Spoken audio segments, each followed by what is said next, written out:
كنتم خير أمة أخرجت للناس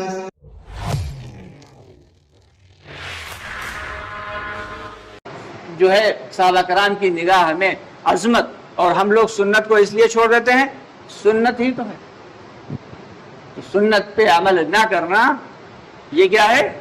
یہ چھوٹا گناہ ہے، کوئی بات نہیں، سنت ہے چلو بھائی، لیکن سنت کو ہلکا سمجھ لینا یہ دین سے نکل جانے کا ایک ذریعہ بن سکتا ہے۔ کبھی بھی ہلکا نہیں سمجھنا ہے، کیونکہ وہ نبی کی سنت ہے بھائی، نبی کی سنت۔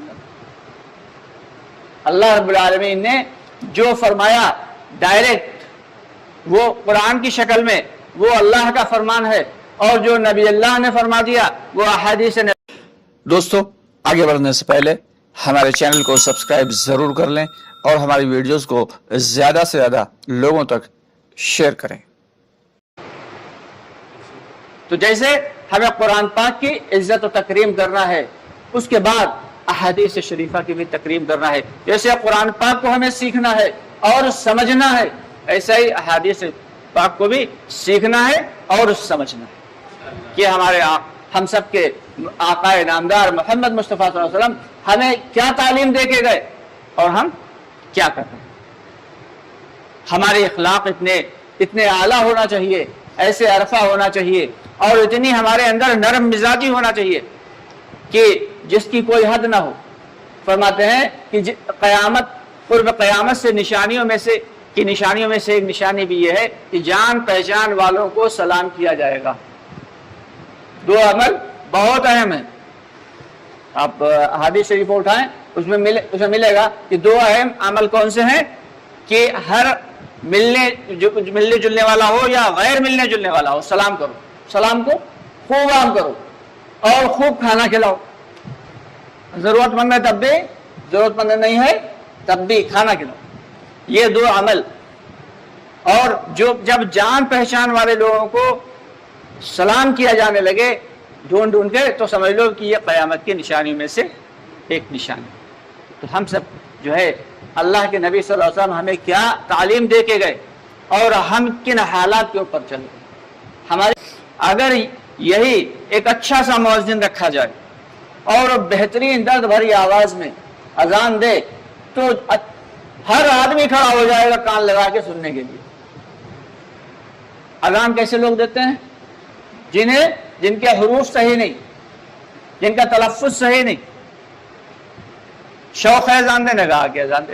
یہ باقاعدہ اصول آداب ہے، یہ مسائل ہیں، ہمیں مسائل کا علم نہیں، اور ہم تو اس لیے ہم سب کی ذمہ داری ہے کہ اللہ کے حکم اور نبی پاک صلی اللہ علیہ وسلم کی طریقے پہ زندگی گزاریں گے۔ لوگ مجبور ہو جائیں گے عزت کرنے کے لیے، لوگ مجبور ہو جائیں گے اذان کی آواز کان میں کسی طریقے سے پڑ جائے سننے کے لیے۔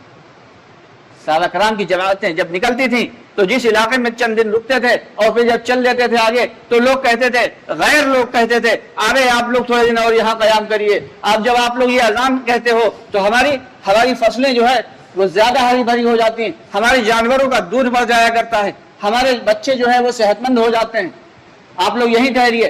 اور ایک یہ وقت ہے، تو اس لیے ہم سب کی ذمہ داری ہے کہ جو اصول آداب ہیں ہم سب کو بتائے گئے ہیں، جو دین کے اصول ہیں، ان کے اعتبار سے اپنی زندگی گزاریں۔ اللہ کی ذات سے امید ہے کہ پھر انشاءاللہ اللہ تعالیٰ فرماتے ہیں وَلَا تَحِزْنُوا وَلَا تَحْزَنُوا، کہ تم رنج مت کرو، تم غم مت کرو، کامیاب تم ہی ہوگے اگر تم پورے مومن۔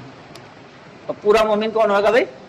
جو 100% اللہ کے حکم اور 100% حضرت آقا نامدار محمد صلی اللہ علیہ وسلم کے طریقے پہ پورا کر رہا ہو، وہ مومن، وہ 100% مومن۔ اس کے ساتھ پھر اللہ کی مدد ہو، ایسی مدد جس کو کہتے ہیں غیبی مدد۔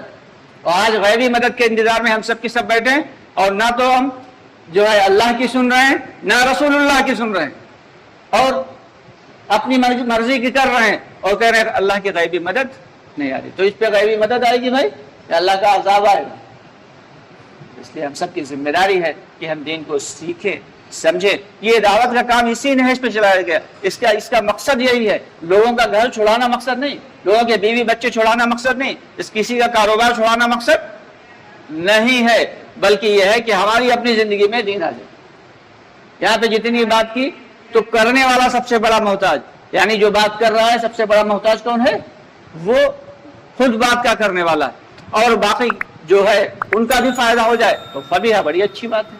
تو اس لیے دعوت ہمیں دینا ہے اپنے فائدے کے لیے۔ اخلاص کی دعوت دے رہے ہیں تو ہمارے اندر اخلاص پیدا ہو، نماز کی دعوت دے رہے ہیں تو ہماری نماز بہتر بن جائے، ایمان کی دعوت دے رہے ہیں تو ہمارے اندر ایمان کی حقیقت پیدا ہو جائے۔